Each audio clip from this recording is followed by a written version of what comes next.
قرآن نے کتنی صاف لفظوں میں کہا یا ایھا الذین آمنوا لا تأکلوا اموالکم بینکم بالباطل، اے ایمان والو ناحق طریقے سے کسی کا مال مت کھاؤ، یہ گلے پڑ جائے گا قیامت کے دن۔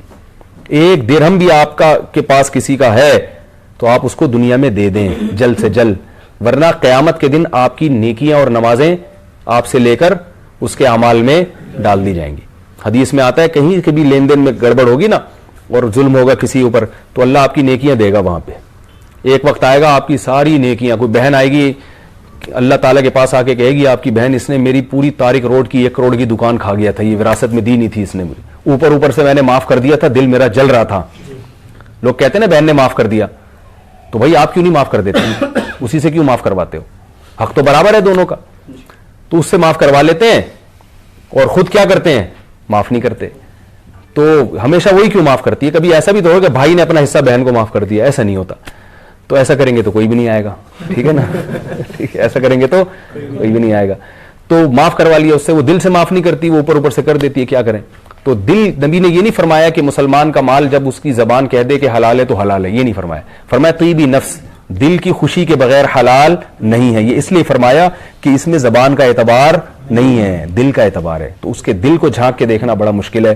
اگر آپ کو 100% یقین ہے کہ دل کی خوشی سے دے رہی ہے، جو کہ ہوتا نہیں ہے، پھر تو معاف ہو جائے گا، لیکن دل کی خوشی نہیں ہوتی۔ آپ اس کو پیسے پکڑائیں پھر بولیں اب معاف کر دو تو وہ آپ معاف نہیں کرے گی۔ رپورٹ یہی ہے۔ ایک دفعہ ایک صاحب میرے پاس ہے، صرف بہن کا 50,000 روپے حصہ بن رہا تھا، 15 سال پرانی بات ہے، تو وہ کہنے لگے میری بہن نے وہ 50,000 روپے معاف کر دیے ہیں۔ یہ بیان ریکارڈ چل رہا ہے؟ اچھا، تو کہنے لگے وہ 50,000 روپے میری بہن نے معاف کر دیے ہیں۔ تو میں نے ان سے کہا کہ بھئی وہ اصل میں ریکارڈ نہیں ہوتا تو پھر کچھ اور بھی باتیں میں کھل کے کر لیتا ہوں، ریکارڈنگ ہو رہی ہے تو پھر وہ ساری دنیا میں بات جا رہی ہوتی ہے نا، تو اس میں ذرا احتیاط کرنی پڑتی ہے۔ تو قصے ہمارے پاس اور بھی بہت سارے ہیں، ٹھیک ہے۔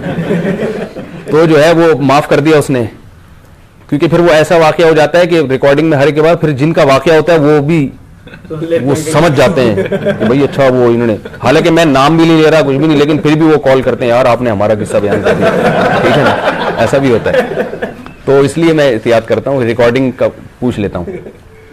تو 50,000 روپے کہتے ہیں میں نے دے دیے، 50,000 روپے تھے بن رہے تھے، بہن نے معاف کر دیے۔ تو میرے پاس آئے، میں نے کہا یار اس کے ہاتھ میں 50,000 پکڑاؤ، بولے اس کو تھوڑا سا یوں کر کے ہلاؤ اس گڈی کو، اس کے بعد یہ مجھے ہدیہ دے دو، معاف کر دو۔ تو دیندار تھے، آخرت کا خوف تھا، گئے بہن کو 50 پکڑائے، بہن نے واپس رپورٹ یہی ہے، رپورٹ یہ کہ جب پیسے ہاتھ میں آئیں گے تو معاف نہیں ہوتے۔ تو اللہ کے بندو، میں بھی اپنے آپ کو اس میں شامل کرتا ہوں کہ کسی کی جیب میں آپ کے پیسے رہ جائیں یہ اتنا خطرناک نہیں ہے، آپ کی جیب میں کسی اور کا پیسہ رہ گیا یہ بڑا خطرناک ہے۔ نبی صلی اللہ علیہ وسلم فرمائے قیامت کے دن اللہ ایسے بدلہ دلائیں گے، اس وقت درہم دینار نہیں ہے، اس وقت نیکیاں ہیں، ایک ایک نیکی کو انسان ترستا ہوگا۔ تو یہ بات بھی ہمیں اللہ اس کے رسول نے بتائی ہے، یہ ہماری عقل میں آئے نہ آئے ہمیں ماننا ہے اس کو کہ اپنی نیکیاں دینی پڑیں گی۔